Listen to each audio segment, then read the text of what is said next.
The Battle of Dybbøl, known in Danish as Slaget ved Dybbøl and in German as Erstürmung der Düppeler Schanzen, was one of the decisive turning points in the Second Schleswig War. Fought on the morning of 18 April 1864, it pitted the forces of Denmark against those of Prussia, supported by Austria.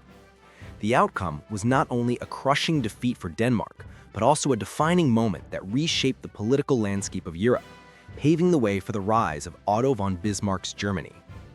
For Denmark, Dybbøl became both a symbol of courage and a bitter reminder of military failure.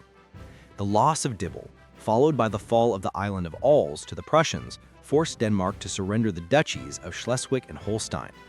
From this point on, Denmark's status as a regional power declined sharply, while Prussia moved one step closer to unifying Germany. Background.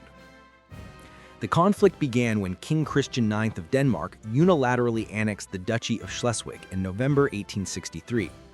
This act violated several international treaties, including the London Protocol of 1852, which had guaranteed Schleswig and Holstein a special status. The outrage the German Confederation, especially Prussia and Austria, viewed it as a threat to the balance of power in northern Germany. In January 1864, Prussian and Austrian troops invaded Jutland. The Danish army, relatively small in numbers, initially tried to defend its traditional stronghold at the Dannevirke. But this position proved untenable, especially in the harsh winter, and the Danes were forced to withdraw southward toward Dybbøl, a narrow peninsula facing the island of Als. Dybbøl had already seen bloodshed during the First Schleswig War, 1848 to 1851. This time, the Danes had constructed a defensive system known as the Dybbøl Skånsers, consisting of 7 large and 3 smaller redoubts. On paper, the defenses looked formidable, but in practice, the position had fatal weaknesses. The terrain was too shallow, offered little protection against modern artillery, and provided almost no effective shelter for the defenders. In terms of weaponry, Denmark relied mostly on modified French M1822 percussion muskets converted into Minié rifles, as well as the Top-Rifle M1864. The Prussian infantry, however, carried the Dreyse needle gun, a breech-loading rifle that could be fired faster and from a prone position, giving them a tactical edge. This technological advantage was decisive. Denmark, however, possessed one major strength: naval supremacy. Their modern ironclad warship Rolf Krake, armed with 8-inch turret guns, was deployed to support the defense of Dybbøl. For much of the siege, it served as a mobile floating artillery platform, bombarding Prussian positions from the sea. Prussia, which had virtually no navy, could do little to counter it. This gave some Danish commanders the false impression that Prussia would never risk a frontal assault.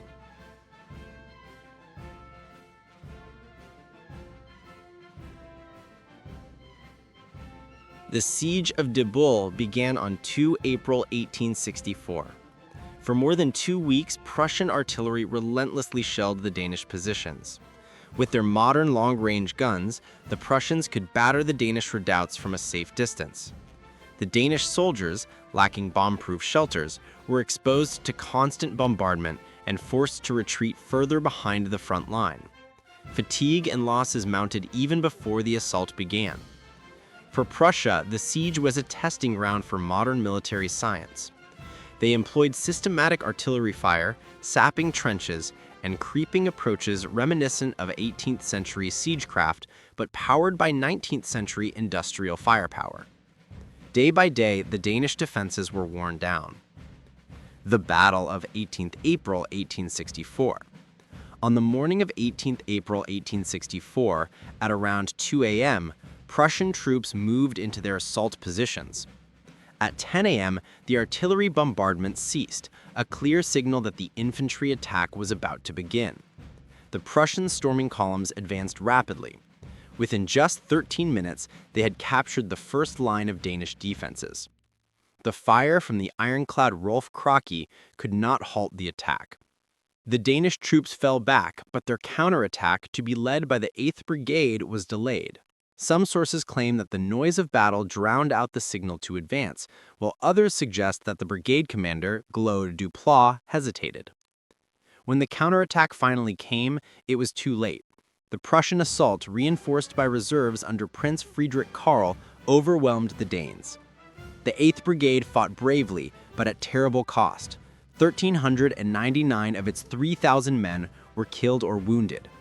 Their sacrifice, however, allowed remnants of the 1st and 3rd Brigades to retreat across the bridge to Sonderborg on the island of Als. By around 1:30 p.m., the last Danish resistance collapsed. The Prussians captured the Dybbøl mill, a landmark and symbol of the defense. The remaining Danish troops fled across the Sound under heavy artillery fire. The battle was over. Prussia had won a decisive victory. Casualties. The human cost of the battle was devastating, especially for Denmark. Numbers vary between sources, but the general figures are as follows. Denmark, about 671 killed, 987 wounded, 473 captured while wounded, and 3,131 captured or surrendered unhurt, bringing the total to 4,789 casualties. Prussia, about 263 killed, with a total of 1,201 casualties, including wounded and missing. The Danish 2nd and 22nd regiments suffered the heaviest losses. Even the crew of the ironclad Rolf Krake sustained casualties, 1 killed and 10 wounded. The disparity in losses highlighted the overwhelming superiority of the Prussian attack.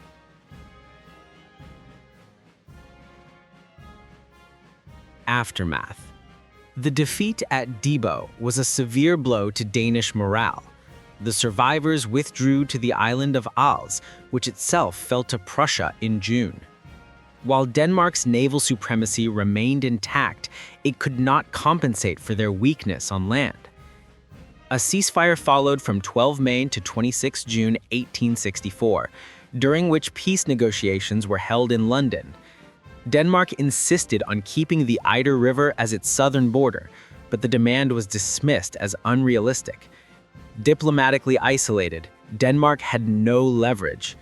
Ultimately, the Treaty of Vienna, 30 October 1864, forced Denmark to cede Schleswig, Holstein, and Lauenburg to Austria and Prussia.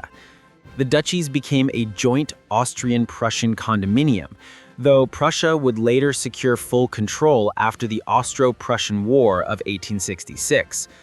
For Otto von Bismarck, the victory was a stepping stone toward the unification of Germany in 1871. Legacy. The Battle of Dybbøl holds a unique place in Danish national memory. Though a defeat, the courage of the defenders came to symbolize patriotism and sacrifice. Today, Dybbøl Mill stands as a national monument, reminding Danes of both loss and resilience. For Prussia, Dybbøl showcased the effectiveness of its modernized military. The use of breech-loading rifles, systematic artillery fire, and scientific siege tactics marked a new era of warfare. Dybbøl was also notable as the first battle observed by Red Cross delegates, Louis Appia and Charles van de Velde, signaling the dawn of international humanitarian monitoring of war. In military history, Dybbøl is often cited as a classic example of how a small state, unprepared for technological change, can be overwhelmed by a modern industrial power. It marked the end of Denmark's ambitions as a regional leader in northern Germany and the beginning of Prussia's rise toward continental dominance, a dominance that would last until the First World War. Conclusion. The Battle of Dybbøl in 1864 was more than just a clash between Denmark and Prussia.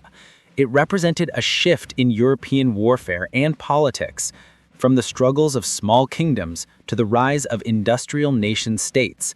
For Denmark, it was a painful lesson in the costs of inflexibility and technological inferiority. For Prussia, it was a triumph that cemented its role as a rising power. And for Europe as a whole, it was the opening act of a new era, the era of a united Germany.